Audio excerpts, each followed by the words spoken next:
As I like to say, it's just me.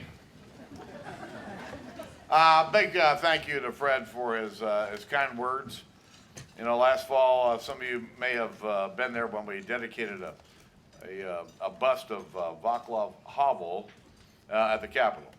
And Fred was instrumental in making that happen. So let me just take this opportunity, Fred, to say thank you for all of your efforts on behalf of freedom here and around the world.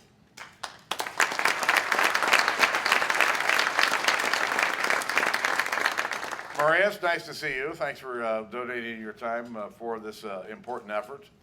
Of course, I did an interview with her last weekend, so she's happy.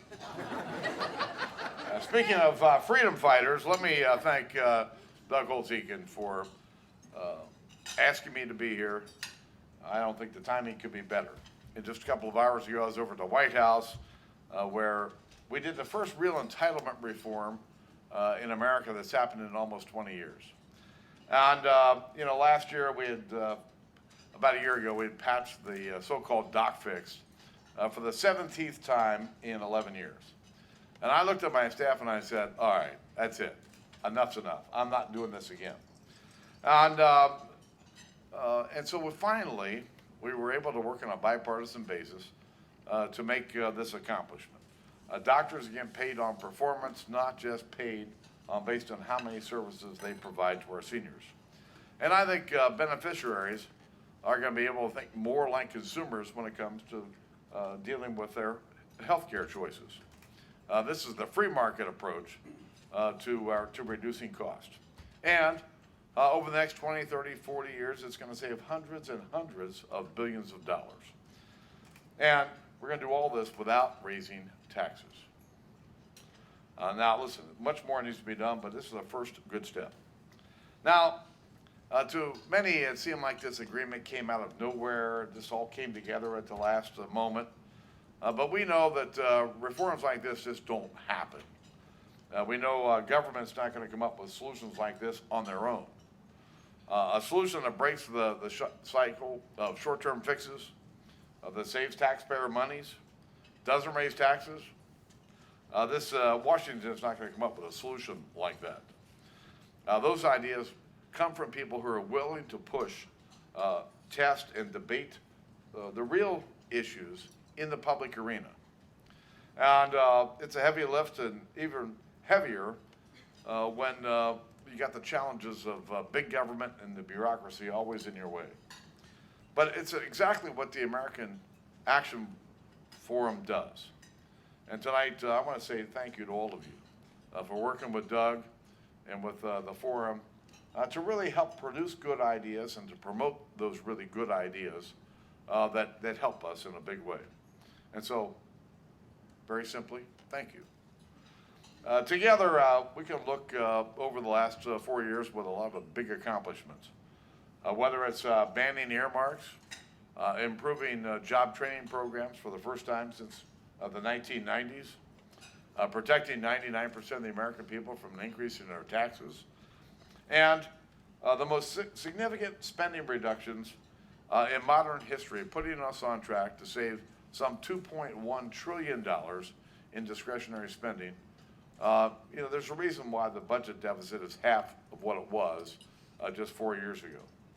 And it's because we have pressed the administration, we've had agreements with the administration, and fiscal discipline is something that's starting to be ingrained in what happens here in Washington.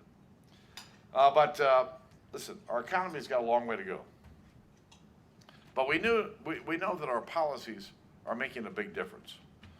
But having said that, too many American families are struggling. And just imagine if we had 4 years of a president committed to doing big things. That's why the work that you're all doing is more important than ever. Because if we're serious about governing, first, we have to show people that we can, in fact, govern. And finding common ground is part of that. Another part is articulating a positive, conservative vision for the future. A balanced budget, a free market alternative to Obamacare, a real plan to fix our tax code, a real national energy strategy, and that's just part of what we have to do as Republicans to show the American people that we really do have the ideas that will help make their lives better, improve their incomes, and improve their job prospects for their kids and their grandkids. But we just can't say that our ideas are better and expect the American people to trust us. I think we have to show them that our ideas are better. And that's where the work of the American Action Forum is so indispensable. Listen, we're the luckiest people on the earth. We live in a land of opportunity and free enterprise that doesn't exist any place else in the world.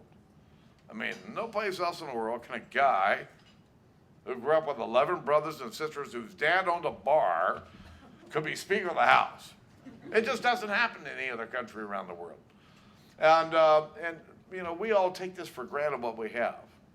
We're at a really nice place, having a really nice dinner. I'm not so sure about the speaker, but we really are, and we take it for granted. But we live in the greatest country on earth where you can innovate, you can try, you can succeed, and guess what? You can also fail. But in America, you don't have to fail. You can just dust yourself off, get up, and go do it again, and go try it again. And one of those Boehner moments here. In America, listen, I've done this. I've been down, I've been up, but you just dust yourself off and go do it again. It's what makes us different than any other country in the world. And for that, it takes a lot of people committed to our way of life and committed to our system that allows everybody in America to be all they can be. God bless you, and God bless our great country. Thank you.